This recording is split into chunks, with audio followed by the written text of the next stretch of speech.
Okay, so it's 3:30 in the morning. See it right here? It keeps splitting so weird. And I was really looking yesterday, and there is a lot of little hairs. So I bet it's just gonna. I mean, I want the hairs to grow. Gratitude, but I feel like it's gonna keep making this crazy part right there.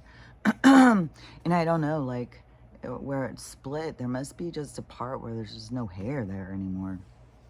So, anyways, let's just get a hurry look at the hair situation. Oh, look at that. It's starting to look like, ooh, sticking out. Is that, those ones, like, I don't know that, there's so many sellout people that do these products and stuff, and then, because you can make money off of selling them, so, I mean, I bet you can't trust them all, because they're not, the people are more into making the money. So, anyways, that's why I try and show what's up with mine. And also, I've been using the Fig toothpaste and the knobs, and I only do it once a day because I've got this thing now where I think we're not supposed to scrub the stuff off our teeth, just like we're not supposed to scrub it off of our hair. There's protective stuff. I don't think we're supposed to scrub it off. So, but and my tooth is really sensitive lately. Yeah. So, so anyways, when they tell you, you know, these toothpastes will grow your teeth back, this is the rate. And this is not just that stuff, but also all the minerals that I take. That is another thing. So, I just got up. And it was a rough night, and I'm so fucking tired. And another accident. It's stressing me out. And, because it was, it's crazy too, as I felt so aware all night. Like I feel like I'm awake or something. Well, there was parts of the night where I felt conked out, so I must have been a lot more conked out than I thought, because I didn't even hear her peeing. All of a sudden I heard her cry, and I realized she was out here. So I jumped up and ran over to open the garage. She goes outside. I come walking back in. She's already did a big, huge pee. So I don't know if it's confusion from something going on from this going up into her brain. I don't know if it is the bladder thing, because the bladder, because my mom's like, it could be a lot of reasons why her pee stinks or something, and it doesn't automatically mean it's the C. But it's just like with animals and stuff, it's so it's not just so possible, it's so likely. Like, that's what they're all dying of this. So, and it's on purpose. Like, they're attacking this system and animals. And because they're bitch ass motherfuckers, and they just want to keep us all sad and shit. I think it's just to add to our stress and stuff. But anyways, I know she's here on her own journey, her own experience. And so, and I don't know when it's ending. I don't know if it's fixing to end. And I don't know if she got a yeast infection from doing the antibiotics. It's so hard to, no, I've been giving her yogurt, and I'm not going to give any more antibiotic right now. And this pee that is here right now doesn't smell. Like, there's not this atrocious smell. So that could very well have been parasites and bacteria and shit in the first round. Because now we're going into the 4-day dry period. And then we'll do another tube. And then as soon as that's done, I'm just going to start doing the drops in the water. And there may even be a crossover. That stuff's supposed to be here, I think, sometime this week. So I may start it, but I may let her finish that one round, let that all finish, because this pee totally doesn't stink. And one thing, when I was a nurse, I could not believe how bad old people's pee smelled. I was like, what in the hell is it? It's so bad, but it's because it's so eaten up with bacteria. It's like their body can't fight all this stuff, so it just becomes, and that's where, getting the parasites out. would help, but instead they get on all these antibiotics. They become resistant to antibiotics. They get weaker and sicker. They don't deal with their problems. They don't deal with their emotional trauma. And boy, I can see this shit so clear. It's like, I don't, you can argue with me anytime you want, but it's like I can see these things clearly. So, it's weird. What's weird about it is like, it isn't something everybody else does. So it makes me a weirdo or something. But then, that's living your purpose. That's knowing, there's something you have to offer. And my sight into certain things is what I see. And so it was tripping me out too is, I had this shirt on. My mom brought me a bunch of shirts from my aunt. My aunt had this store, and then now she's got all her surplus at her place. I'm going to help her figure out how to do an online store on eBay or something. But she doesn't know how to do it. But she's got like so much shit. And then she sent me all these shirts. And so I had this shirt on, and I went up and to show my mom, because there was 2 long sleeve ones.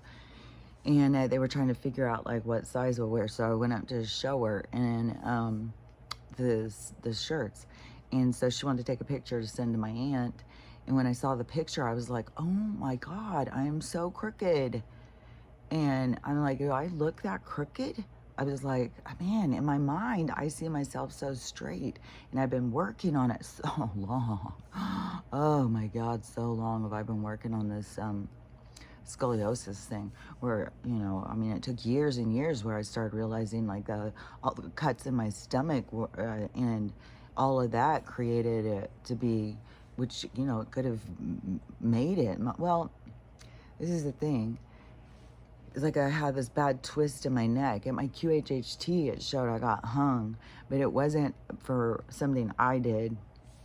It was like I was a scapegoat kind of, and so that carried a burden with it that carries forward. And so in this life, then I have this twist in my neck, and I'm focused on conspiracies and not trusting people and stuff. And so it's a part of my journey as boundaries is somehow associated with it. And so back then, I must have just had no boundaries or something and let people use me. And it was during the period it looked kind of like cowboy and Indian kind of days, what they tell us, the wild frontier. So I don't know. And it was a guy. It was like I was taking the blame for something somebody else did or something. I'm not sure. But anyways, it created this twist. So I think I always had the twist was always going to become a part of my reality, because it's something that my body was carrying forward in my DNA of my past lives. And it can't carry every single thing, I guess, but what you're here to work on, your body is going to represent it. So if that makes more sense, because I say this all the time and I don't know if I'm saying it right, but if you get what I'm saying. But then letting them cut me open and take parts out of me, then that was still a submission. So my body continued to twist and continued to twist from the same energy that I was here to heal. I just continued that energy.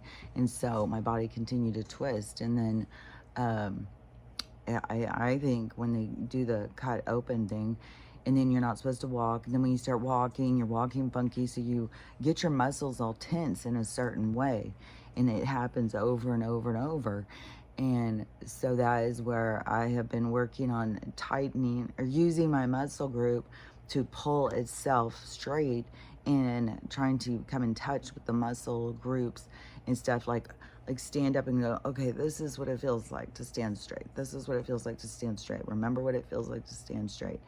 And start getting myself to do that. And that's where I started having to rub the adhesions and started realizing that, like, this has been going for years. I started this trying to straighten my spine in 2016. And so anyways, I was like, when I saw the pictures, I was like, oh man, I am so crooked. I asked my mom, and she goes, yeah, well, I noticed some that you're crooked, but And then she's like, there's a mirror down there. And she must have just remembered because she was going to buy a mirror for me the other day at the thrift store. But anyway, so she remembered this one, and this is one I had at my house when I was redoing it. And it was still in the box and stuff. It was so weird when I opened it because she said it was from... Max, what are you doing? I swear to God, he's already gone out and gone to the bathroom now. Will you just sit down, okay? Don't knock my thing over. Do you need to go out? Oh my God, dude. So, anyways, she said, go and stand in front of that mirror and keep, and I was like, that's what I've been doing for years. Stop, dude. This one, here he is. There's the little, yesterday. Oh, and Archie, he can't even. Okay, you guys need to go out or something. Get off of me, please. I'm trying to, okay, down. You too, buddy boy, you too, down. And, I've been working on that for years, and that's why when I see pictures, like, fuck, because from inside, I feel like, oh, it's looking pretty straight. But I was, so I keep doing that now.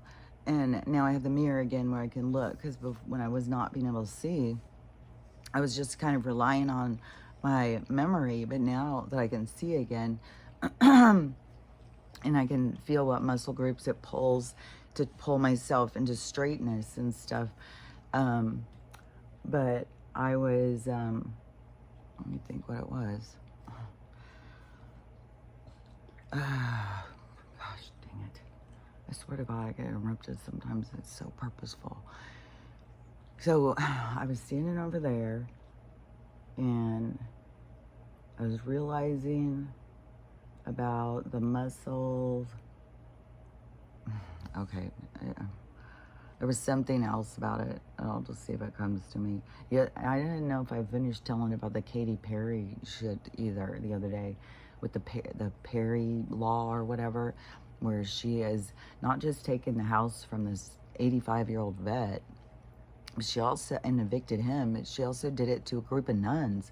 And one of the nuns got so upset she died in court. Her dying words were, please, Katy Perry, stop this. And she just keeled over in court, I guess. So Katy is like, I don't know, she's a subhuman or something. She's just a sellout clone. She's a replica. I don't know what the fuck she is. But anyways, so I am working on trying to, pull myself more straight by looking at the whole thing. And oh yeah, okay. So when I was standing over there, I was thinking, oh, it really is. I was trying to pull, and I was like, my back, and then this is like killer. I swear to God, I can't wait to find out where I'm going, and I can't wait to get there. My God, oh my God. So I was pulling myself, and I was like, fuck, my back hurts. And then it was, so in my head, I heard, stop letting people walk all over you. I was like, oh, that's it. So when we let people, there's certain things why we'll have a backache or something, like you're carrying the weight of the world, you're letting people walk all over you, it's things like that. So you got to listen to those little things. And then, and I think, it was feeling kind of like that, because the pressure of like, oh, well, you're the evil, crazy sister, and you don't even go see your dying brother. Like, what in the hell's wrong with you? Like, we think you're crazy, but like, you're a whole nother level or something. It's like, it's so weird. So anyways, it's, that, and then I was like, it's so crazy too, like the throat. Like how many things with your throat chakra and stuff, like people have so much disease in their throat and in their thyroid and stuff like that because they don't speak their truth. And so I was realizing like everything in our body is to teach us to be, it's trying to show us and teach us so that we can be like self-reliant, so that we can love ourselves. Like I keep saying, it's like this learning how to love yourself and accept yourself and stuff and stand up for yourself. So everything is about you. And everybody's so focused on trying to please others and stuff, and that has created so much disease. But it's just weird, is like there's so many things in us, and it's like for how we let ourselves be treated. And so back pain, stomach pains, headaches, all of it is like your own blockages. And so it's like you need to look at your own blockages to release this stuff. But see, people don't do that in this current world. And then they run to these mad fucking hatters over in the white coats and ask them to fix them because they don't want to feel this way anymore.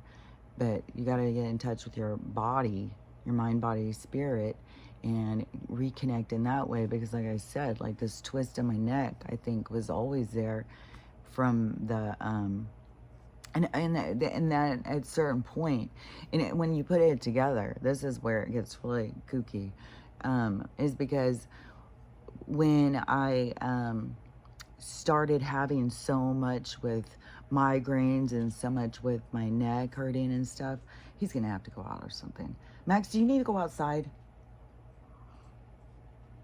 I swear to God, he just went out. Okay, let me go do this for a second.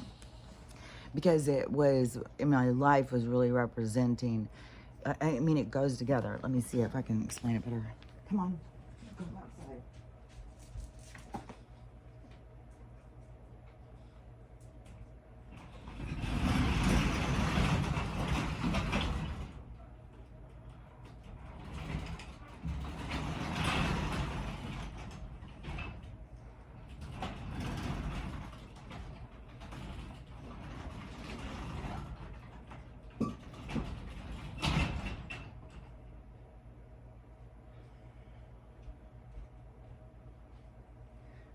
I just have to leave it open for a few.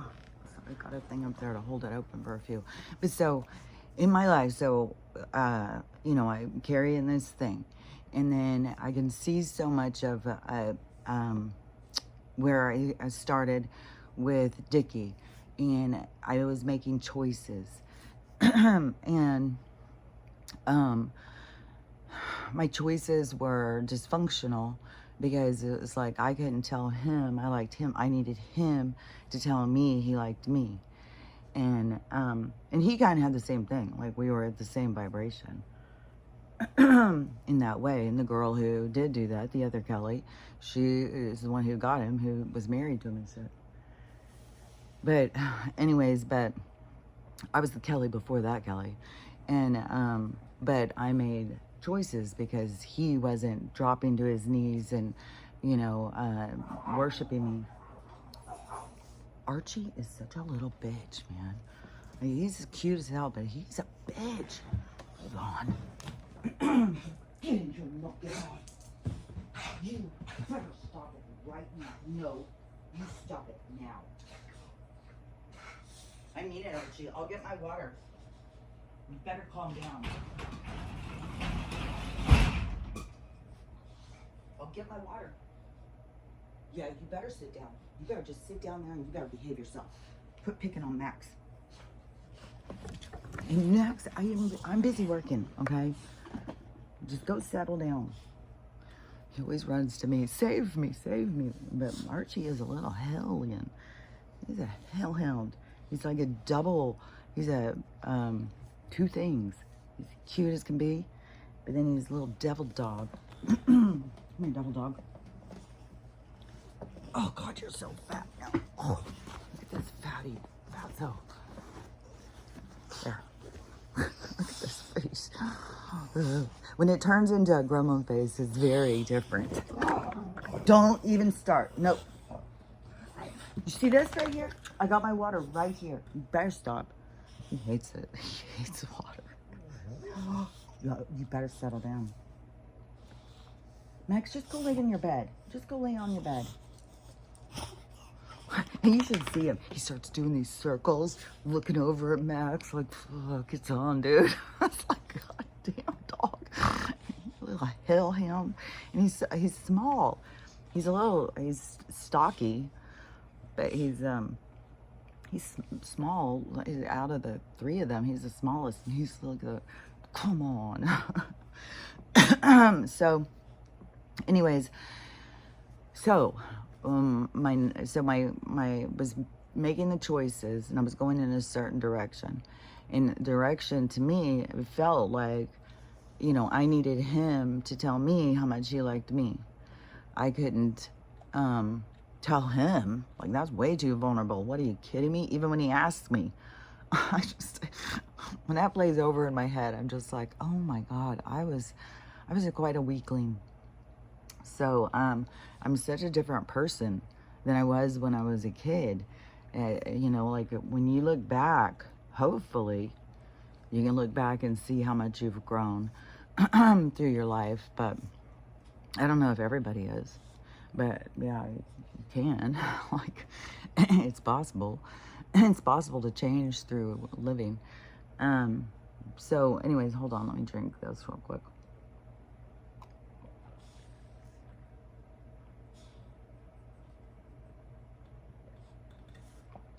When I drink it real quick, then I always wanted to keep, but it gets cold. So it's pretty cool. I have the heater on. It's pretty cold at night. And I feel weird.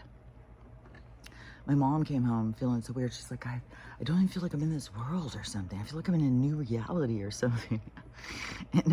and it's just funny because that's what's really going on in the world. But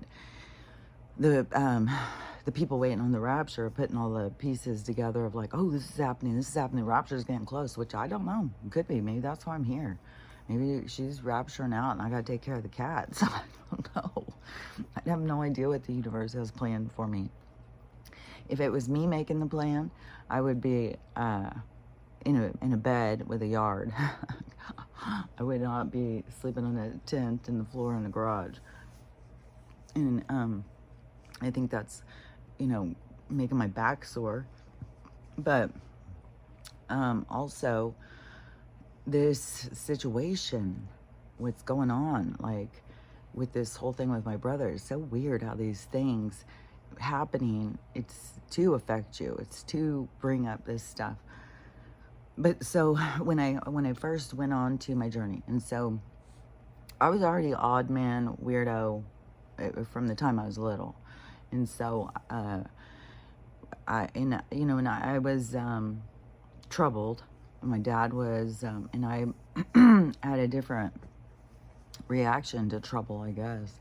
And so I kind of became the outcast, the black sheep, the weirdo, especially in certain times where it was just like, all you wanted to have it just look good to everybody else. Doesn't matter what's going on, but just make everything look good.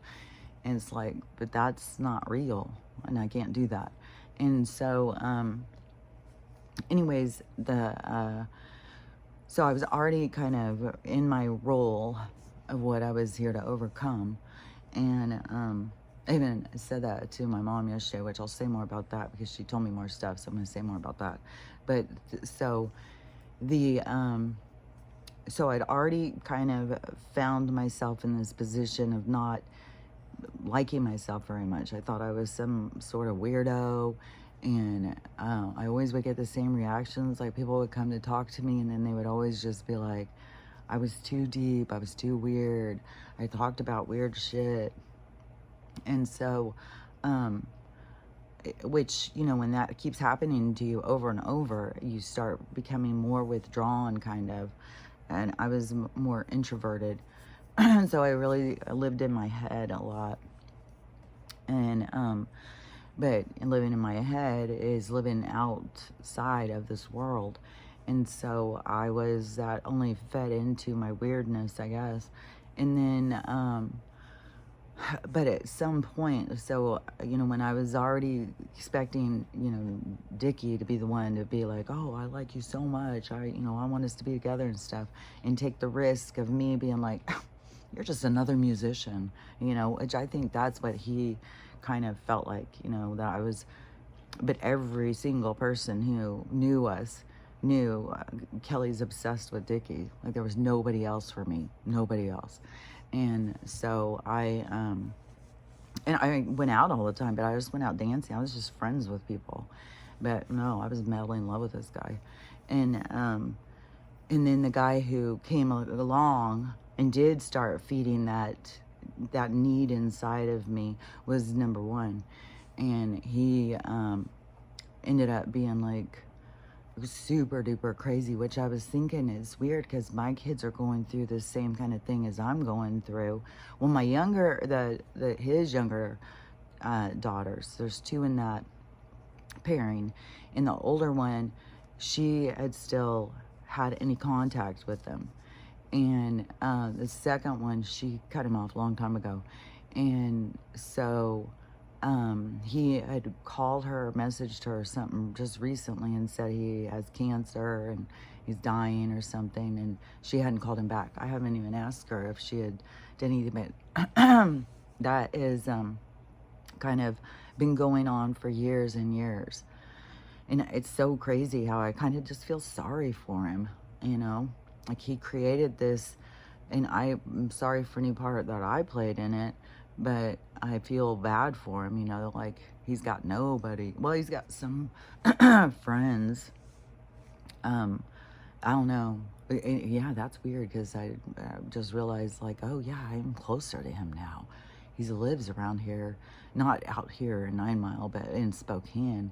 But he lives, like, you know, in poor apartments with other people who are on disability and stuff. So he's been in that for forever.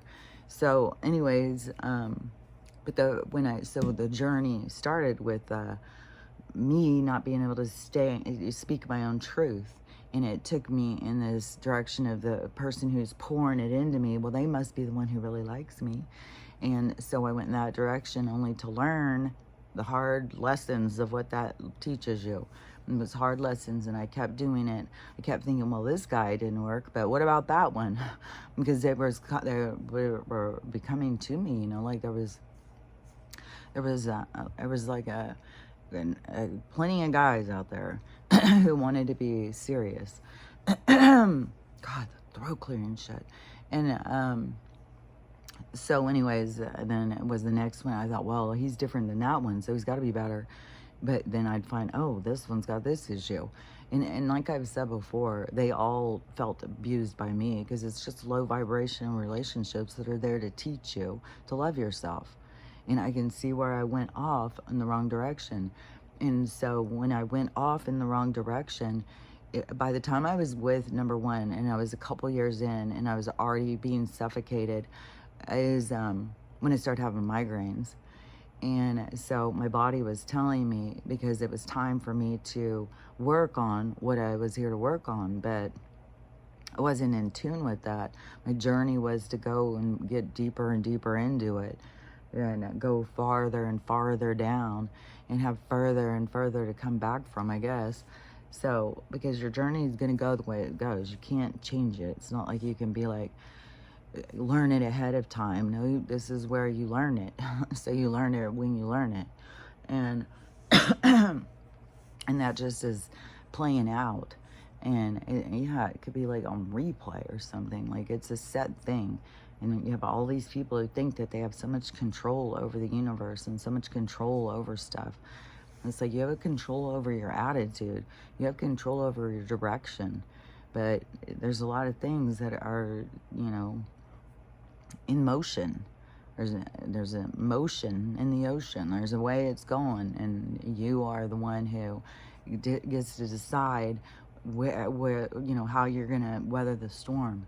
And so since I was clueless about that, like, I already knew about reincarnation stuff, but I didn't know to that depth. You know, the QHHT things, when I started seeing about, like, oh, we carry our physical things into this world. And then, I don't know, things came together on the DNA thing and stuff. And the DNA is our actual imprint. And even if we share certain characteristics, because this whole thing is coming up now with the autism. And then, so there's people are, oh, well, you know, it's genetic, because there's a whole bunch in my family, whole bunch. And so they're saying, well, it's genetic, so no wonder, you know, we got all these. Well, you know, uh, I start thinking of like, well, are they saying like, are the initials now gonna, so we'll just call him Kennedy. And so he just came out and said that it's not genetic, and it has something to do with either the air that we're breathing, the food that we're eating, or the water we're drinking. Well, how long have I been saying that? Like fucking hell. So, you know, and where I would sound so crazy to people, it's like, the truth is coming out, motherfuckers. It's coming out. And so, anyways, how did I get to autism? From the QA, okay, so the QHHT, well, anyways, and then QHHT is, oh, the DNA thing. Oh, yeah, okay. Because, so we do have like a genetic link to different people in our past thing, in our DNA structure, but it's kind of like the code that is written for this character that you are creating in this life. So those connections is part of your coding. So we do have like a familiarity in certain codes that, you know, I said, because my mom was telling me this yesterday, and I said, I think that there's certain codes in the DNA that these people who are poisoning us, they know. They know how, you know, that they're triggering certain DNAs or something. They're triggering certain things in people. And so they're making these things happen. So it's not like it's a genetic thing, but it gives you more of a prevalence to certain things. Just like certain people have more prevalence to getting cancer, which I had even heard that a lot, that if you're in a family that there's people with cancer, that you'll definitely have cancer. And it has to do not just because of the gene and the DNA and stuff. It has to do with your mindset.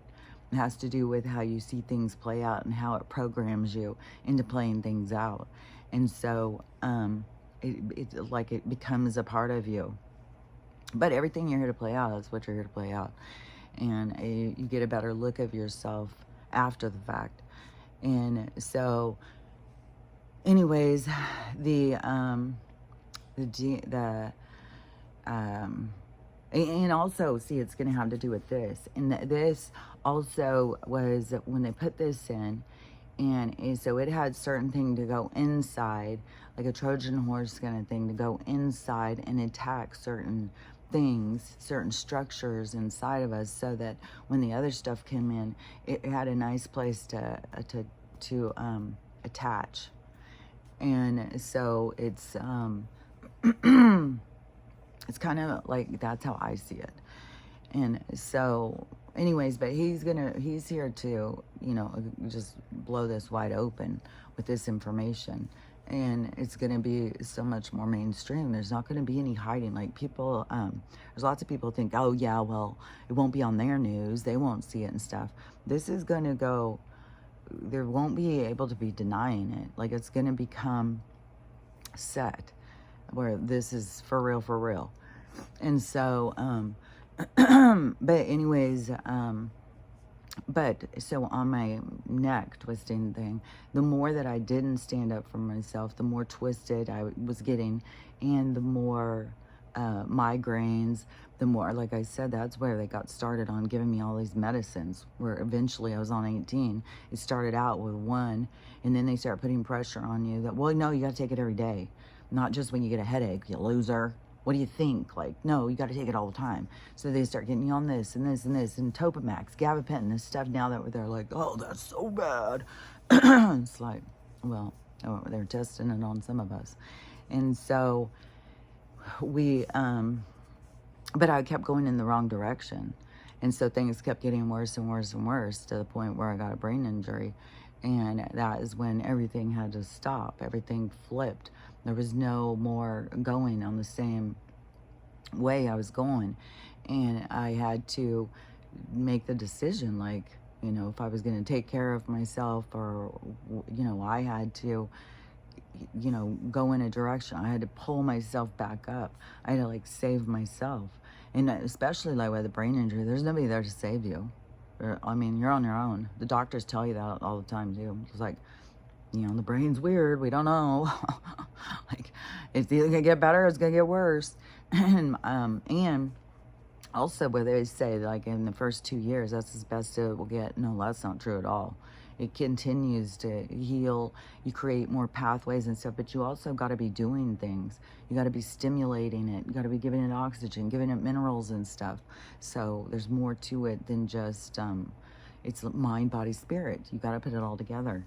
And so, anyways, I then when I had learned about when I did my QHHT, and there was other lives I was seeing more, but this one, it was just like, it was really quick, and it was like I just understood, you know, my neck and stuff, and I was like, just seeing that, all of a sudden my migraines started going away.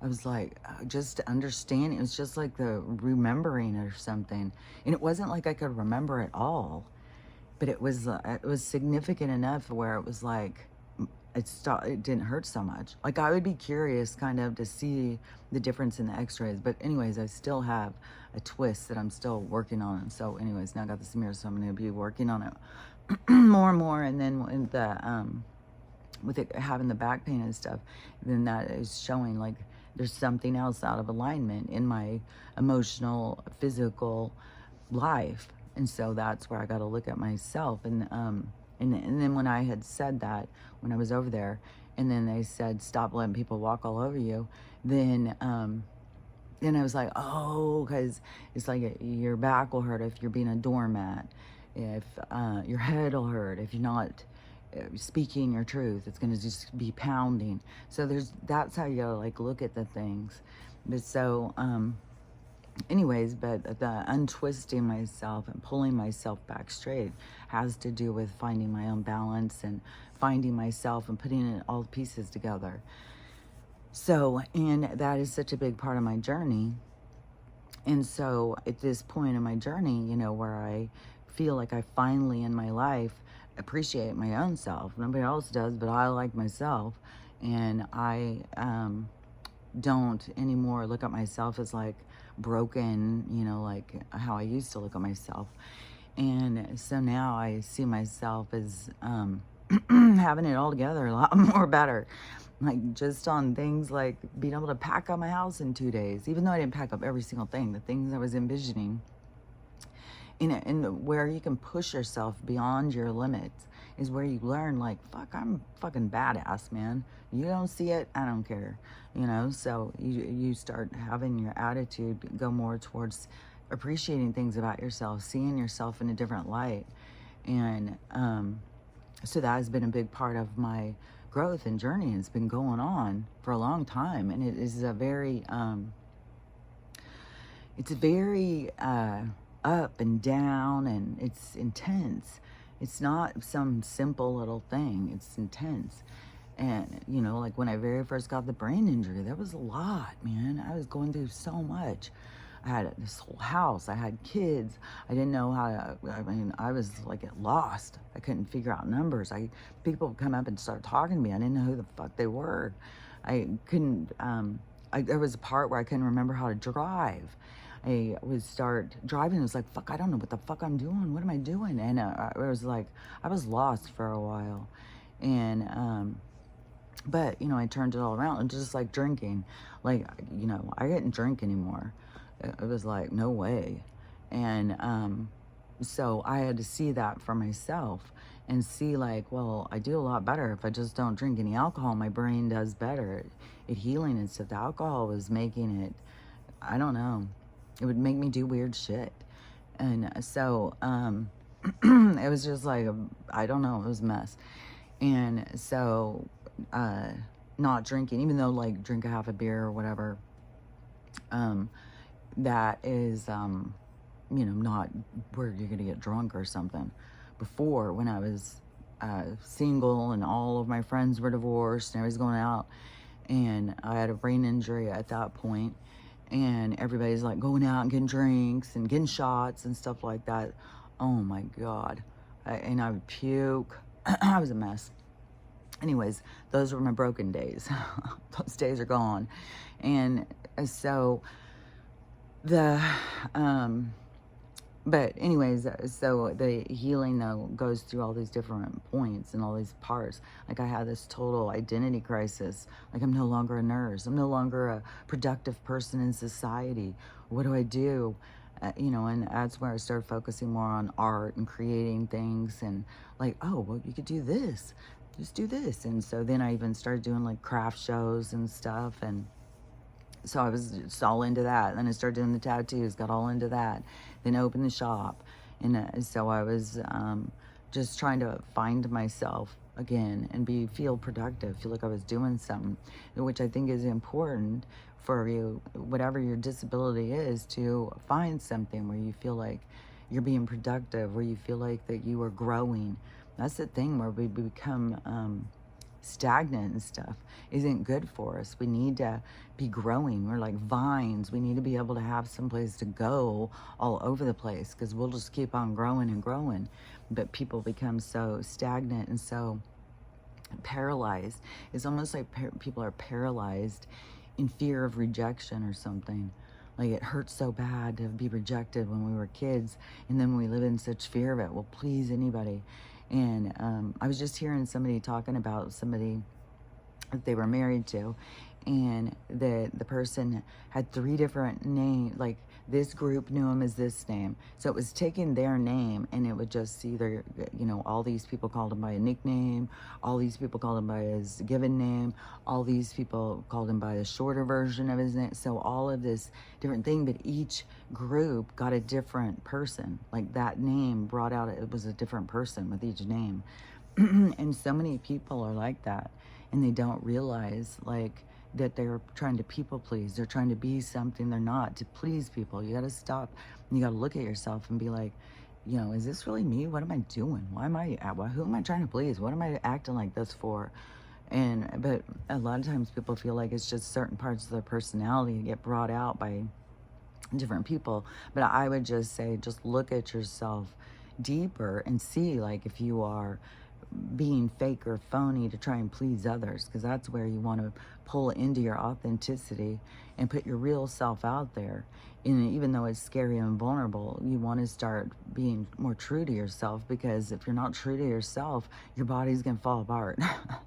Your body's going to be kicking your ass the whole time. So it's best to keep trying to find your true self and what you're here to work on and stuff. Because I don't have the migraines and stuff. Like sometimes I'll have a neck ache, but it is like my braid will be stuck under my head, and I'll be sleeping funky, and I'll be like wake up and be like, fuck, man. And back there I've got so much injury because from this life, that's where the herniation, where my brain was sucking down into there, that is it is always, it feels really sore when it gets messed with. Kind of like, I don't know, maybe like scar tissue kind of thing or something. And then it's right with this twist. And my neck twist it's severe. Like it was really severe. There was even, because I was seeing a lot of doctors and stuff during this certain time. And this one told me that, so your vertebrae are supposed to be going up like that. And they're supposed to be in alignment, but in my neck, there was even one that was going out here. So they were all twisted, but there was one that was going the wrong direction, and they were like, that's very dangerous.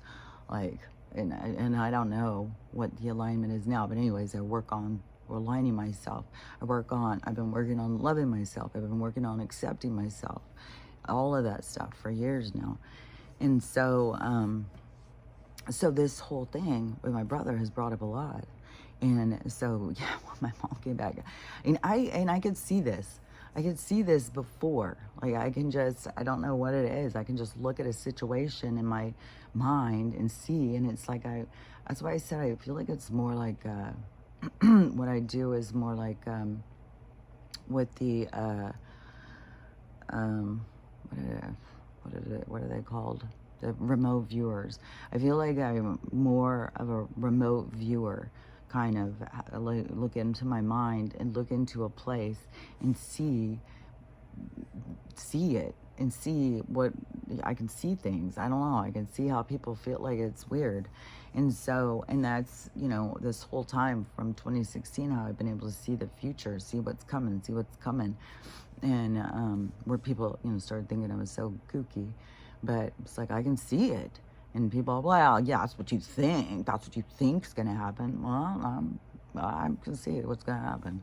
And I've been going right all this fucking time. All the shit I've seen, it just keeps on happening. I knew this shit was going to play out. I knew it was going to become absurd and people were still going to be resistant. I knew that people, like, this problem with their awareness and stuff, like those stuff I've seen for, but the people who are, you know, asleep or whatever, they don't they don't pay attention to any of that. So even if I bring it up, I just sound even kookier. Well, yeah, people just have no awareness. Like, they're very driven. They're going to work all the time. They're doing it. It's like, yeah, I know. They're robots. Everybody's fucking robot world. And I've said that kind of shit to you're a bunch of robot slaves. You gotta get shit together, people. You gotta go against the government. Go against the... So, anyways, so when I could see beforehand, like, as soon as this stuff started happening, then I was like, oh my God. Going there, I could just see. It's almost like everybody is walking on eggshells because I'm there, and no telling what she's going to say. And so, and to me, it's like, well, what would be the problem? Whatever I say, like, how would that be a problem? Why wouldn't somebody just be able to go, oh, well, you know, I don't agree. You know, why is it I've got to shut myself down so nobody has to think, you know, nobody has to respond? I don't get it. And even my mom was like, I don't get it either. I don't get it. Because why can't you just hear other ideas? Like, why is that it's like, no, we can't even hear it. And so this is how weird that. So my mom got there first. And so she was there for a day or a day and a half, I think, with my brother, before my sister got there. And then my sister comes in. She goes in the front door, my mom said, and immediately just yells out, Kelly's so crazy. She thinks bankers eat babies. Can you believe how crazy she is? Just loud as fuck, just like coming in, storming in. That's her greeting to everybody. It's like, and so when my mom told me that, I was just like, oh my God. Yeah, I'm just like, well, you know, they can think what they want. They're going to find out. And I can't just start going in on the Z's and the, you know, these rabbis, and because the Christians are the protectors of that group. And so they're in an alignment, kind of alliance with them. And so I can't go all in and it's like, yeah, well, these people, and, you know, Finkelstein said, like, they've come out and said it themselves. And there's so many whistleblowers. Like, where would I even come up with this shit? Like, I'm just making it up. So I told my mom, I said, where would I come up with this stuff? I'm just making it up. This stuff is out there and it's going to be coming. I mean, it's coming in hot and people are going to see. So it's like, whatever, think what you want. And you're about, and I even said, they're about to find out too. They're eating Soylent Green. Like, everybody's eating people and dogs. And they all think they're eating cows and chickens. It's like, eating people and dogs and probably fucking rats, no telling what all. Just any old carcass that they just want to get rid of. And I swear to God, some of the people are just long dead and just grinding them up. So disgusting. So, you know, that's coming. And these weirdo motherfuckers, I mean, they eat mermaids and shit. Like, what? Like, there's more coming out about that. Like, these people are weird. I mean, to even make, like, mermaids in cartoons and stuff, and we really have mermaids, the mermaids, the half-human people, or whatever, the humanoid fish, amphibian people are, that we would think of as mermaid. These people fucking capture them and eat them, and they're not good looking, but they put out this energy, and that's what Corey Good had said too about them. He said that when the aquatic beings came in, he said they because he would go to these big meetings with all of these different beings, and he would be the one who was supposed to be translating for the earthlings. And so, or the general, whoever he was there with. And so at this big meeting thing, he said, and they brought in the aquatic one. He said the Dracos are huge, huge, huge. But when they brought in the aquatic one has so much hate towards us. They just despise us. And he was like, you just feel their anger and stuff. And then, you know, all these years later, then I start hearing, oh, they're fishing them and just taking them and eating them and shit. It's like, no wonder they fucking hate us. It's like, these motherfuckers are crazy motherfucker. But they, you know, are taking us and selling us. Like, it's this, yeah, I don't know, this world is just weird. It's just so weird. There's no harmony. It's just like dog eat dog. It's their fucking circle of life. You know, eat the weaker. It's just like, it's almost like, yeah, they just show their prowess. They show their abilities to conquer by just consuming us, which is an old tribal kind of thing. That was a part of the cannibal, what the tribes would do. It was like they would kill these ones and they would just eat them. It's like they're conquered them. And so it's like, that's what we still got going on. And, you know, and I'm not saying every fucking banker, but the people who own the motherfucking, the people who are running this show, who are running this world, they definitely eat, like, yeah, think what you want. Like, if you just, and my mom's like, well, they're not going to see, you know, even if it starts getting released, they're not going to see, they won't watch that channel or whatever. It's like, this stuff is coming in. Like, there's going to be no denying it. There's going to be no hiding it. And you're not going to be a good way from it. It's going to be at the fucking water cooler. It's going to be everywhere. And so people are going to see. And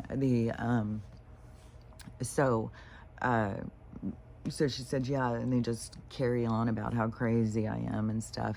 And so then she said that later she was, the next day or whatever, because they're spying on mom, you know, she's not allowed to talk to her son about, you know, things that he could do to get healthy. So they're out cock blocking her, and then they're discussing it on the phone. And so in that conversation too, she said that she was over there playing with one of her great grandkids, but she could hear the conversation, and there was a lot of, you know, this little, you know, yeah, blah, blah, you know, where their little private jokes or whatever. And then she starts snickering, and then she yells out again, oh, Mom, doesn't Kelly believe in flat earth? That's how crazy she is. My mom told me that. I was just like, oh my God. Oh my God. But that's why I've been telling you guys, I said, this isn't just me not being able to talk about medical. This is, I'm altogether a crazy person. And I didn't even start saying, it's like, I'm way beyond flat earth at this point.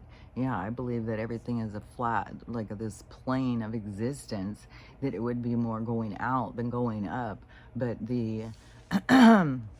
but how I see it is more of this toroidal field, like I said, this toroidal field of energy, and then we are all this landscape inside of it. I see it as if we're going out. We're not going around it like this, not on the outside, not on the inside. We're going out, like if stalagmites and stalactites. So it's kind of like nature represents. And so I feel like that's more of what, and then the water, and then the energy bubbles and the firmament. So we become like a firmament of this bubble of this energy, where we're in here having this experience. Like, this is a thought bubble of experience. And so that's how I see it, which is far beyond what, you know, far beyond imagination. It's like, I've seen things where, like when I saw the Flat Earth documentary, I've seen some stuff about Flat Earth, and I was like, at that point, it just triggered in, yeah. It wouldn't surprise me, because like nothing that they made sense. It never made sense to me that we're spinning in space and that we're traveling fast and that we're going upside down. It's like, well, we never feel any of that. So that makes sense that something else is going on. And then it was a documentary I'd seen, a really long one. It was really good. And I was like, oh my God, there's so much evidence. I've seen like several of these documentaries and stuff. There's so much evidence where it's like, definitely it is a flat plane of some type of thing in our physical thing. It's not that, but then it's also way beyond that. So, like when you start trying to tell people like this is a game and this is an illusion and stuff like that, that's just like, well. So yeah, I'm way beyond. Like, it's just so funny. Yeah. Oh, she's a flat earther. It's like, you have no idea. I'm a mystic. I'm like way beyond that. I look at this world through mysticism, supernatural and stuff, and what's hidden from us. And so yeah, it's way beyond what. And the truth is, for sure, like we are being run by these species that, endure and consume us, and they turn us into consumers. I was thinking about, because since it was Easter yesterday, I was thinking, there's all these Easter egg hunts and shit. I was thinking it's so crazy how there's all these people who aren't Christian. Like we celebrated Easter and I wasn't Christian, and I was like, it's so weird how they get all the people to celebrate these things, even though it's some religious holiday. Like, I mean, could you imagine if we all of a sudden, we're all going to celebrate Hanukkah now? And it's like, well, it's your thing, but we're going to celebrate it. So I don't know. And it was like, man, they just turned so many holidays into just consumerism, where people are just like, buy the decorations, play the games, hide the eggs, wrap the presents, buy the hearts, all this shit. But it's just all about that. It's all about engulfing and getting fat off of stuff. And so so anyways, we've just become like such a consumption kind of society, like this insatiable need trying to fill something, but everybody's trying to fill the wrong thing, so it's insatiable. It's like this yeah, in the micro macro, look at how many people with weight problems and stuff, and they keep trying to fill something and it never gets full.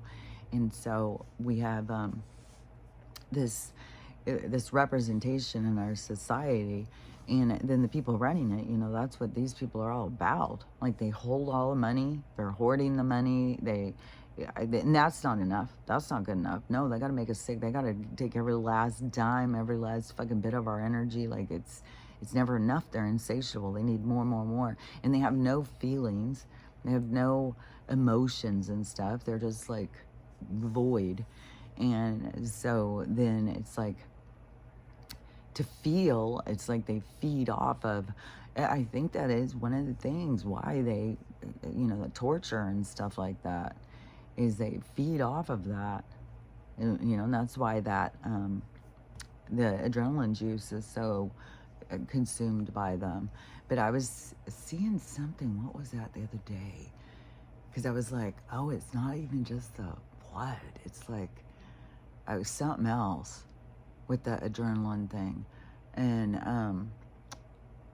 but they're like, they keep us all on this adrenaline rush, keeping everybody defensive, fearful, on edge. Anything can happen, which yesterday it didn't seem like anything happened. But I kept looking at the sky was looking so weird. I kept being like, man, is it about to open up? Like, maybe that's why I'm here. Maybe the sky's going to open and I'm supposed to be here. Maybe the rapture's going to, like, I don't know. To me, this, my physical form is like, okay, I'm ready to go. I'm done. I feel like I've learned all I need to learn and stuff, but then more things will come up. But, so yeah, this whole thing now is now I've got the tickets and I'm going. But he also, so the insurance, because they're so trustworthy, they wouldn't let him do the IV. And then, so we had to wait till it got old. So they put him just on the pill. So then on the 7th, it's actually MRI. So then they're going to go in and look and see if that did anything and make the decision over what to do next. And so he may start on the IV, but they've supposedly got it all okayed. He won't do the Ivor, which, just funny enough, now my brother and sister are disappointed because now they're at that point of like, well, he should have been able to do that. That's helping so many people. It's like, well, you guys thought that was crazy a fucking couple years ago. Just wait until you, like, I keep on saying, boy, they're going to have their feet so stuck in their mouth, coming out their ass. So people just have no idea, you know, how, especially they're the loudest, they're the most, you know, everybody shut up and listen to me. It's like, boy, just wait. So, so anyways, if he does start the IV stuff, then he could be really sick. And then they could say, you know, don't come right now. He's way too sick. And which I'm hoping that helps him with the fasting to help him kill the stuff that he's got going on. And hopefully it doesn't kill him. But I mean, I know we have strong genes, but also there's a lot of stuff playing out. Just like what I was thinking and seeing is exactly. My mom came back and was like, yep, you're right. It's like, I can just see this shit. I don't know, you know, I can just see it. And so, and my mom said, you don't really need, because I was right about, you know, he's got his own people who, you know, his daily life people he's going to be missing, and to them, you know, in their stuff. So they're trying to spend as much time with him as possible. And the house is freezing cold because they are into the air conditioner thing. And so they mostly just sit and watch TV. Mom said it was just like, well, my brother does these puzzles, but the TV's going, and which her TV's always going too. She's got a TV in 2 rooms going. So it's intense to me when I'm up there, but it's so funny because you go to someone else's and then theirs becomes intense. It's just like, when it's out of your vibration and you go into another, then it's just like, it's so intense. And so she said for all of the visiting and stuff, she said it could have been done in 2 days for sure. That would have been enough, because otherwise just kind of sitting there like, so I've got another day, you know, because after you've done your talking and stuff. So, you know, and since I've got restrictions on my talking, and I know that's the thing too, is I feel the energy so much. Like I'm gonna feel it when I walk in. I'm gonna feel the tension. And I told my daughter, I said, be prepared, because you have no idea what you're walking into with me. Like they think I'm just making this shit up. You know, I'm just like, oh, poor me. Everybody thinks I'm so crazy. That's not what I'm saying. I'm saying people literally think I'm crazy. And they told my mom the whole fucking time. She said, yeah, it was a lot. They just kept saying how crazy you are. She said they even started bringing up, my sister starts bringing up, like, back when I was younger. I've talked about this before, when I was doing drugs and stuff, and I was going out in Hollywood, and then we would do drugs to stay up all night. She's doing them too. And she said that I was getting too into it or something. And I think it was about heroin, because I had snorted that, and I was like, oh, there it is, man. Everything just is gone. You don't feel anything. Oh, it's so nice. And when you are somebody who is feeling so much pain and stuff, and so much, it's like to feel nothing is, oh God, it feels good. And so I was very tempted. It was like, kept going in my mind, like, fuck, man, that's nice to feel nothing. And so I was telling my sister, I think I'm going to just do it again. And she's like, if you do, I'm going to tell Mom on you. And so she was telling my mom this.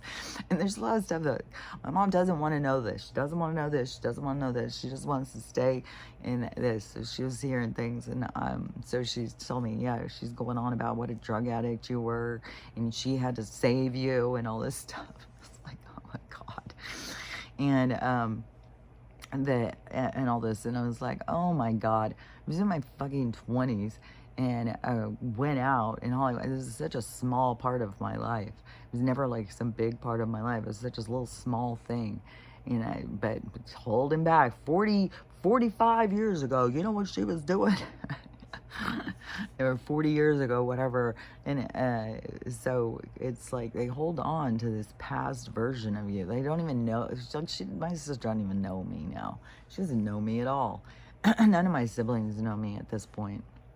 They knew a version of me from a long time ago, and they hold on to that, obviously. And then everything, now that I talk about this or talk about that, well, I'm just a kook. I'm just a crazy person. Anyways, I'm just a drug addict, crazy. And I was married to people who told me the same thing. They tell me that, as soon as they were gonna, lose a fight, well, you're just a whore, you're just a drug addict and all this stuff. It's like, boy,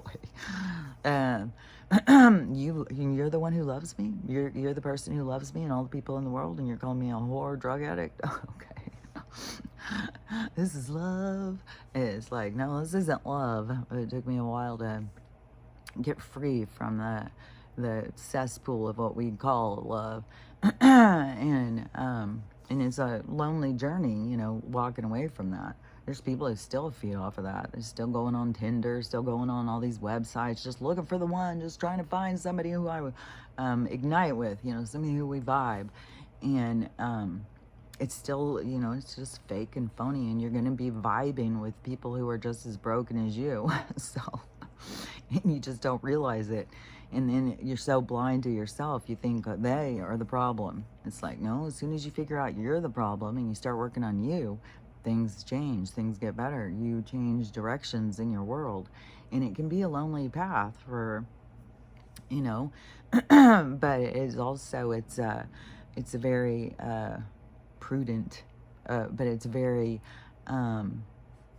very, there's a bunch of words. It's not this like exact word that I want, because it's very productive in your world, in your existence of who and what you are as being.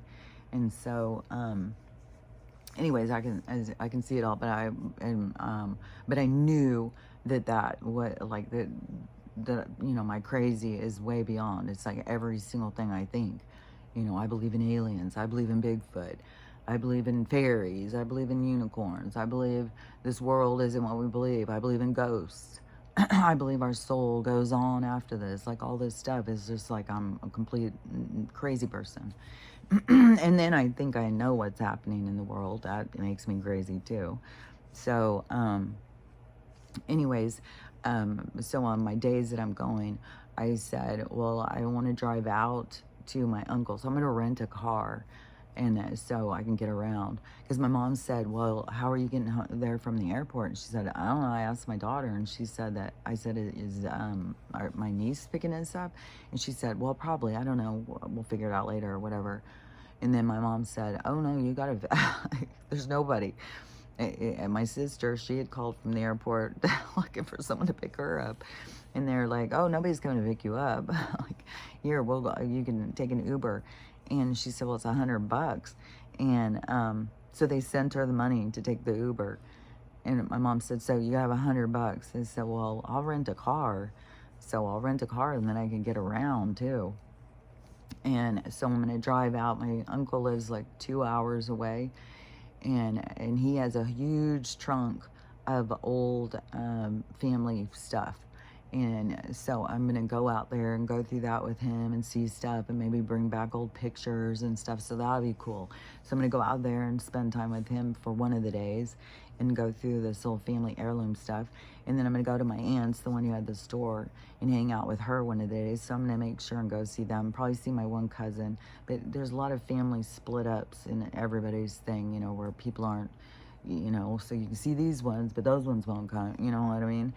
And it's funny because my brother was like, well, I'd like to have a family reunion, just see everybody at once, but it's like, well, good luck. Most people can't be in the same room anymore. And just like, it's just like what I'm walking into this. It's the weirdest thing when you are on the receiving end of it. It's like, we don't like you. We don't like what you talk about, how you think, or anything like that. But, your role is the sister. You need to, it's just weird. It's just so weird, especially when you get to the point of liking yourself and being able to be like, hey, I'm pretty cool. Like, I'm not bad. And then when you see the resistance is to hold themselves in the box. It's like, don't bring me out of the box. It hurts. It hurts. You're hurting my head. And it's like they're fighting their own soul because you want to come out of that motherfucking box. So, anyways, that was for real, for real. Like but I knew it. I knew. And so it was very much, it's a process. This is a process of going through, like how far will you go?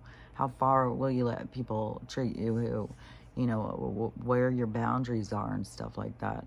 Like, I think, you got to go and be around people. You can't cut yourself off from people and isolate yourself completely, because then you're missing out on all of your lessons. But also you got to have boundaries and love yourself. And when people are just blatantly tell you, that you're crazy and that they, don't talk. And then I told my daughter, I said, well, I'm just gonna, because she was saying something about the being there or whatever, and I said, well, I'm just gonna, I told her, you just have no idea what you're going into with me. Like, this is gonna be a hotbed. This is gonna be very uncomfortable. And it's gonna be like, every time I open my mouth, it's gonna be like, oh shit, and so I said, I'm just gonna go learn about bowling. And she's like, what are you talking about, bowling? And I said, I don't know, it just seemed like a random thing. I'm just gonna go learn about it, so then I have something to talk about. And she's like, oh my God, you're so petty. So then, my mom got back and she was telling me all this stuff. Like, no, I'm serious. Like, they really think you're crazy. Like, really, just don't even bring anything up. Just be elegant. Just be like, just let it just go off your back. Just, don't be sucked into their shit. And so I told her, I said, well, I think I'm just gonna learn about bowling, and then I'm just gonna talk about bowling while I'm there. She just laughed. But I think, but to come in from my perspective, it's like, well, I have something to talk about. Like, I'm supposed to just sit there in silence. I'm on a silent retreat. Everybody's so offended by me. I'm just going to sit here in silence. It's like, well, she's like, well, no, you'll think of things to talk about, things like, from the past or when you were a kid or something. And I was like, I can't think of like that many things to talk about like that. And I swear to God, my brother, this one who's sick, he was the one, like, if you even tried to talk about stuff like that before, he'd be like, I don't want to talk about stuff from when we were kids. I don't give a shit about that.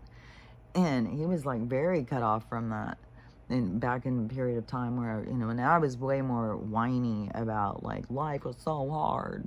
We didn't have parents that really cared about us. I was very, like, very stuck in my own rut.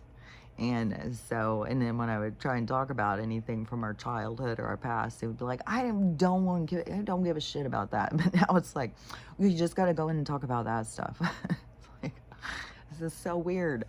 So, anyways, that's what's going on with that. And we're weeks out and anything can happen. Like, the sky could still open any moment at any day. The sky could open. We got that ahead. Like, anything can happen. And one thing too is, so after my mom had said that about they think you're so crazy, you think bankers are eating babies and stuff like that. And I burst out laughing over that. It's just like, oh my God.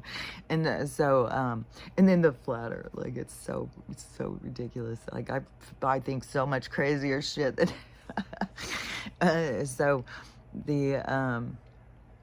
when what was I about to say? So the people. So when I go, okay. So then I came downstairs and I think, okay, well, I'm gonna sit down and look at my phone. I've been busy all day, and so I hadn't done that. So I was like, I'm gonna sit down and look at it, and then it was like the first thing that popped up was this video talking about. Let me see now. Let me try and see it again. Came back to me for a sec. The not the flat earth. Oh yeah. So I sat down and this video popped up of this girl, and she said, Barron is a man of few words. He doesn't talk much, but he did a tweet again. And he said, and I don't know if this is the same old tweet, but it seemed like that he just did this, and it seemed like it was saying more stuff. So he said, if people are going to be shocked, stuff is about to be shown. And he said the old government, which to me made it seem like, oh, so we're out from under the corporation at this point.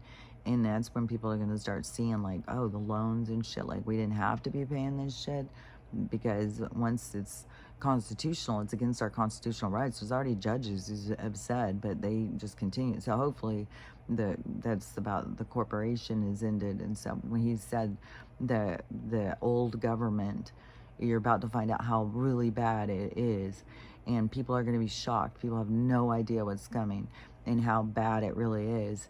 And he said a couple more things, and he said, like, this is coming in faster than people know. So see, this stuff is coming, and that is where, yeah, they think that's so crazy about these people and the consumption of human, but they're about to find out. And it's because it's all going to be a part of it. You know, that's going to be a part of it. It is a part of this whole thing. The human trade industry is the biggest black market industry I think that we have here. And it has, you know, I think it probably does have something to do with Eisenhower and the market he made for information. And it was like open season, you know, for the beings down here that live off of us and stuff. It's like, okay, well, yeah, go ahead. But do I get a new mansion too? Do I get to go on trips? Do I get fancy ice cream? It's like all they care about is what they get. They don't give a shit about any of us. And so they're all robotic. They're a bunch of fucking replicas or something, like Katy Perry, a bunch of fucking weirdos. And they've like lost their soul or something. So anyways, they right after I was just up there, so I went up and showed my mom the video, and I said, see, this is the video, this is what he's saying is right now, right after you just told me that. I said, this is information's coming out. There's no hiding from this. This is going to come. And so anyways, for it to be that we were talking about it, and then I come down, and that to be the first video made me feel like, oh, see, it's got to be coming sooner. It's got to be coming sooner. And maybe, you know, the whole thing about, he said something big's happening on the 20th. Maybe we see the results of what happened tomorrow. Maybe there is something about the market crashing, maybe something more about the money or something. You know, we'll see. We'll see what goes on this week. We got, you know, Kennedy is coming in hard on the poisoning us and the money launder problem. You know, they're showing all this stuff, and all the pieces are going to go together. And all these people who take all the pieces and they're running crying. Like, I can't even tell you how many of these people I've seen crying. Oh my God, I can't believe he's doing this. I can't believe he's doing that. And then they got this Congress guy over there trying to get this MS-13 person out of prison and bring him back here. And you got the mother of the murder girl who he had killed her daughter. She's out there speaking publicly. The media, of course, isn't giving her a platform, but she's out there trying to bring attention. But I'm always like, yeah, but this is, the whole thing is playing out to show how bad these people are. So this congressman is showing himself. He's revealing himself as being a bad guy. That's why it's all happening. It's to show us so that we can see. So when you're looking at the things, you got to see what they're showing. And it's not just like, oh yeah, he's getting that, he's horrible and stuff. Like, no, he's being shown, he's being exposed, so that we see like, oh, this guy's a bad guy. And you know, when you get on that level, it's like, oh well, I guess you're meeting the squad soon. Because even my mom was like, wouldn't that be something, like if you're going against the president and you're going to another country negotiating, isn't that so? I said, there's going to be so much about treason, RICO, all this stuff, these people are going to be going down. And so, yeah, this is showing, this is the play out, so that people, when these people start losing their lives and stuff, that people are going to get it. Is that they got to see the crimes, they got to see what's playing out. And so many people are just so, like, my brother and sister, like, there's so many people in this Yahtzee personality, blue, brown shirt, Karen. Yeah, you're gonna do, don't bring up anything, keep it. It's like, it's so fucking crazy. It's like when you were keeping yourself boxed in, you become kind of a kooky, angry person. And you gotta fucking start taking the blinders off, looking outside and trying to see more. And to sit there and think, I mean, at this point, you're saying the majority of the people are crazy. Like, you got to start realizing that maybe you're not seeing something that everybody else is seeing. But, you know, they're too stuck in their ego. They're, you know, very, I'm an academic, I'm smart, I'm a science believer. You know, I'm not one of these stupid people who is a science denier. It's like, well, let's see how it plays out. We'll see how those words feel when the truth comes out. We'll see. How's that roll off your tongue? Yeah, let's bring up the footage. Like, let's remind you. But, you know, that's when we get petty. That's when we like, because they're going to be down on the dumps. And it's going to be such a shock because there's going to be so much of like, the crazy person could see it. How did the crazy person see it? Well, the crazy person has an open mind. That's why you think they're crazy. You have a closed mind and you are programmed. So the more you can open your mind, take off the blinders, think outside the box, the better off you're going to be. But the people who are the most resistant, they're the most angry, bitter, God damn it, don't fuck with my reality. It's like, well, hold on tight because it's about to be ripped out of your goddamn hands. So be ready because this is happening. This is going to happen. However it plays out, it's going down. And this reality is going down and it's going to take everybody down who's holding on. You know, you're going to be, it's like, yeah, it's kind of like all of a sudden the ship goes and the parts are going down. People are holding on to these parts, and then that is true over supposedly when a ship sinks. And this was something that I had heard way back about the Titanic, but to me it's like I don't think the Titanic is what they had told us either. Like there's not much that is truth in our fucking reality. But the so as the ship is sinking, so when it goes and it's sitting there and then it starts kind of going down and down, and then it has got water like in the windows or something start pulling it. But at some point a suction begins, just like a suction, it was going on, sucking my brain. So it was the suction starts sucking and the ship sinks down. And so all of the people in that suck zone go down with it. They go down like in a whirlpool. And so that's why when the ship goes, you're supposed to get as far away from it as possible, as fast as you can, swimming, getting away from it, because the suction will pull down like a fucking drain sucking. And so that's what I just saw. Is so as the world, this reality is ending, I saw it like a shipwreck all of a sudden, and all these people holding on to these parts, and then they just get sucked down. You got to let go of this world, and you got to, and it's such a big thing that holds people is their biases, this hatefulness, this wanting to keep in the box, to not wanting to go outside and think outside the box. It's too scary, it's too big, it's too open water. But you got to go there. You got to just let go of, you know, what it is that you hold on to that gives you the idea of this is real, because it's not. And it's just a quick stop. This isn't even like a long thing. It feels long, it feels tedious, it feels hard, but that's what you're here to experience, is what it is to experience. What is it like to have this happen? What would I do if this happened? And so, okay, honey, why don't you come out here? What do you want me to do? She probably needs to go to the bathroom, so we better wrap this shit up.